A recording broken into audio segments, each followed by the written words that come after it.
Simplex is proud to introduce the new ES Series 100-ton Pow'rizer.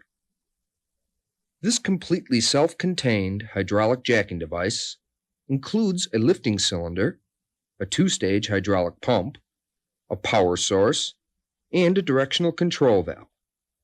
All of these features and more are incorporated into a precision-cast 5-gallon aluminum reservoir housing mounted on semi-pneumatic tires. The ES Series Pow'rizer is easily transported and positioned by one man. With the drop-down handle locked into its raised position, the operator simply places a foot on the reservoir pad and pulls the handle down and towards himself, tipping the jack off its support base and onto the large semi-pneumatic tires. In this inclined position, the jack can be wheeled into place at the job site. This is a drop-in style load cap. It features an extra-large 5-inch diameter serrated load-bearing area. You will note the cap can be instantly removed and replaced with either a 5 or 8-inch extension. These are used to increase the closed height of the jack. The ES Pow'rizer is equipped with a permanently vented 40-micron filtered air breather plug. Located at the extreme front end of the reservoir, it's impossible to spill oil from the breather, even if the jack is tilted for transporting. To operate the 100-ton double-acting lifting cylinder, each Pow'rizer has a 4-way, 3-position directional control valve. Notice the clearly marked raise, idle, and lower functions. Also, the valve subplate has been drilled and plugged with two 3/8-inch NPT pressure ports. This allows the Pow'rizer to act as a power pump for use with other remote 10,000 psi double-acting cylinders. Now that's versatility. The Simplex ES Pow'rizer is available with either air or electric motors. But this rugged, high-quality air motor is by far the most popular choice of pump power sources. With proper lubrication and filtration, the air vanes will stand up to many years of rigorous operation in dry air conditions. That's reliability. Now that we've taken a good look at the book's cover, let's open it up and see what's inside. This is the heart of the ES Series Pow'rizer. In fact, this two-stage radial piston pump has been extensively tested at the factory, operating continuously at 10,000 psi for more than 1,000 hours. That translates into about 5 to 8 years normal usage. That's extended service, and now you know where the ES Series Pow'rizer got its name. If the two-stage ES pump is the heart of the Pow'rizer, then the 100-ton lifting cylinder provides the strong back and the broad shoulders. This piston rod is made of heat-treated alloy steel. It's been chrome-plated to resist corrosion and scoring. But that's not all. Notice the piston flange. This dynamic bearing area is covered with a 1/16-inch thick bronze inlay that's been fused to the steel through a special process. Also, the heat-treated alloy steel retaining nut incorporates the same tough 1/16-inch bronze inlay on its inner diameter. Together, these thick bearing surfaces help to absorb the damaging side loads that are often encountered in jacking applications. That's durability. With features like these, it's easy to understand why Simplex offers an extended 2-year warranty on the ES Series Pow'rizer. Now that's real commitment. By now, you may already be convinced that the Simplex Pow'rizer is a quality product, and I surely would agree. But as the saying goes, a picture is worth 1,000 words. So we've prepared a demonstration to simulate a typical application of the Pow'rizer in a railcar repair shop environment.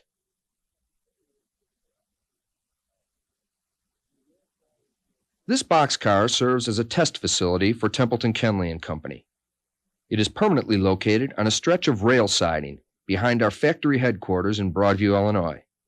Today, we intend to lift one end of the boxcar utilizing two ES Series 100-ton Pow'rizers. In an actual rail truck repair application, the car would be lifted to a height appropriate for the removal of the truck or bogie for repairs. As we perform this lift, you will note that we have permanently fixed the bogie to the railcar chassis. This enables us to simulate a wide variety of lifting conditions. For reasons of practicality, we will not disconnect the bogie assembly for the purpose of this simulation. One man moving this much machinery over mainline rail may seem like an extraordinary feat of strength. In fact, what you're witnessing is simply the result of good engineering. Carefully considered axle placement, combined with the use of large semi-pneumatic tires, makes the Pow'rizer far more mobile than competitive models, which utilize small-diameter, solid rubber tires. Now that the jacks are in approximate position, we're ready to connect our air supply. Using a Simplex Y-valve connector, the quick disconnect air couplers are joined and locked together in a simple twisting motion. As you will soon see, the use of a Y connector allows one person to simultaneously control and closely synchronize the operation of two Pow'rizers. Before placing the jacks in final position, it is important to run through a brief checklist to ensure a safe, successful lift. Both the job site and the equipment should be checked. Remember, when conducting a two-point lift, the rear wheels of the rail car must be securely blocked. Also, be sure the jack support surfaces are level and clear of debris. Now, let's check the jacks. The oil level in the reservoir should be full to within 2 inches of the fill hole, which is located underneath the air vent. The air filter lubricator should be adjusted so that oil is introduced into the compressed air at a rate of 1 to 2 drops per minute. This adjustment must be made while the motor is operating. If the jacks are new or have not been operated for an extended period of time, it is always wise to run them through a partial unloaded cycle. This will ensure that all valves and fittings are functioning properly and that there is no noticeable leakage. Also, unloaded cycling will purge any air from the hydraulic system. It looks as if these units have checked out fine, and our operator is placing the jacks into final position. Notice how positioning is facilitated by the swing-down handles located on either side of the lifting cylinder. With the air supply turned off at the input valve of the Y connector, the operator will shift both directional control valves to the advance mode. He then checks to make sure that the air supply valves located at each jack are in the closed position. After repeating this procedure at the other jack, we're now ready to advance the pistons into initial contact with the load. First, the air outlet valve is opened. Next, the master input valve is opened.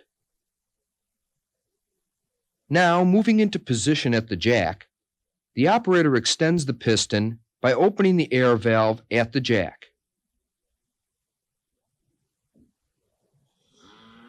Note the fast unloaded advance speed of the piston. This is provided by the low pressure stage of our ES pump. As you can see, we're using wood blocks between the load cap and the boxcar lifting pads. This will help absorb the side load created by the arc of the rail car as it's lifted from one end. Now that both pistons have made initial contact with the load, we're ready to lift the car. With the air output valve closed at the Y valve connector, the operator shifts the directional control valves to the advance mode and opens the air valves located at the jacks. Throughout the lifting cycle, and until the car has been raised to the height required to remove the truck or bogie, there'll be no need for further adjustments at the jacks. To begin the lifting cycle, both Y valve air output lines are opened simultaneously, and the jacks begin to operate. As you can see, the jacks are extending in close synchronization. If, however, one jack should begin to extend at a slightly faster rate of speed, the operator will partially close the air output valve leading to the faster jack. This limits the compressed air supply to the jack, which in turn slows its rate of ascent. Minor adjustments such as this may be required from time to time throughout the lifting cycle. This will keep the boxcar in a leveled position parallel to the rail. Depending on the weight of the car being lifted, the ES Series Pow'rizer piston will extend at a rate of 3 to 6 inches per minute. Compared to competitive models of equal tonnage capacity, the Pow'rizer is easily the fastest operating jack of its kind. Also, due to the efficiency of air-over-oil technology, the Air Pow'rizer operates at a maximum noise level of 81 decibels, well within OSHA limits and quieter than most competitive models. In less than 2 minutes, the boxcar has been elevated to a height sufficient for the removal of the bogie. To release the airline pressure, the air input valve at the Y connector is shut off, and the directional control valves at the jacks are shifted into the neutral or idle position. Before removing the bogie for repairs, the operator will uncouple the air supply hoses from the jacks and remove the air lines from the work area. This will protect the air lines from potential damage by keeping them clear of the work area. Also, this provides an added measure of safety by assuring that compressed air cannot be supplied to the jacks accidentally. Remember, without air power, the jacks cannot be retracted unintentionally. You see, each Pow'rizer is equipped with an integral safety valve in the hydraulic circuitry. Even if the control valve is accidentally shifted to the retract position, so long as the air supply has been shut down, the jack will remain locked in its extended position. Just watch as our operator demonstrates this safety feature by shifting the directional control valve through each of its 3 detent positions. Since this is a simulation, we'll assume that the bogey's been removed for repairs and has now been replaced. With maintenance procedures complete, we're ready to lower the rail car chassis back onto the new or repaired bogie. With the airlines reconnected and the directional control valve shifted to the retract position, we can now lower the boxcar. First, the master air input valve at the Y connector is fully opened. Then, both air output valves are opened simultaneously, and the car begins its descent. Although the maximum rate of descent is limited automatically by flow restrictor valves in the hydraulic circuit, minor differences in the pump performance of the 2 Pow'rizers might result in a slight variance in their retraction speed. In most cases, a single air supply adjustment at the Y valve will ensure a smooth, synchronous rate of descent. However, care should be taken not to over-restrict the airflow, as this will cause the Pow'rizer to stop its descent. And so, another safe and successful lifting operation comes to an end. When the pistons are completely retracted, the master air supply valve is closed, and we are ready to disconnect the air lines. To release any pressure trapped in the internal hydraulic circuit, our operator simply passes the directional control valve through its 3 detent positions. This also releases any air trapped in the air lines between the Y valve and the jacks. The job is now complete, and we're ready, if necessary, to repeat the operation at the other end of the car. Engineered answers to the controlled application of force. That's the promise Simplex makes, a commitment the ES Series Pow'rizer keeps.